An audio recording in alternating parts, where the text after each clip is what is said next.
देवा मी तुला लोटांगण घालेन, तुझं वंदन करेन, या डोळ्यांनी फक्त तुझंच रूप बघेन, तुला आलिंगन करेन, तुझी पूजा करेन, मनोभावाने तुला ओवाळेन.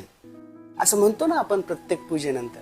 घालीन लोटांगण वंदीन चरण, डोळ्यानं पाहिन रूप तुझे, प्रेमे अलिंगण आनंदे पूजिन, भावे ओवाळीन म्हणेन महा. त्वमेव माता पिता त्वमेव, त्वमेव बंधूच सखा त्वमेव, त्वमेव विद्या दुर्गम त्वमेव, त्वमेव सर्वं मम देव देवम. तुम्ही माझे सर्वस्व आहात आणि तुम्ही माझे सर्वस्व आहात म्हणून मी काय करेन?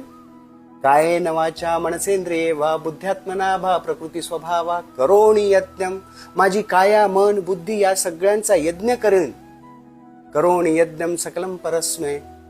मी हे सगळं करेन देवा, पण तुम्ही माझ्यासाठी एक काम करा. मी हे जे तुम्हाला सगळं काही अर्पण केलं, नारायणाय यदि समर्पयामि.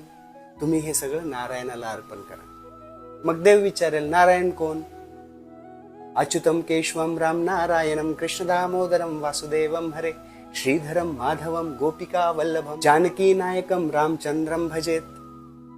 हे ते प्रभू रामचंद्र, हे ते कृष्ण, हे नारायण आहेत, अच्युत आहेत, केशव आहेत, माधव आहेत. त्यांच्या चरणी सगळं काही अर्पण करा. आणि अर्पण करण्याची विधी, हरे राम राम राम हरे हरे, हरे कृष्ण कृष्ण कृष्ण हरे हरे. आपण देवाला प्रार्थना करतोय की मी जी तुमची पूजा अर्चना करतोय ती तुम्ही कृष्णाला अर्पित करा. हरे कृष्ण महामंत्राचं नामस्मरण करून. असो.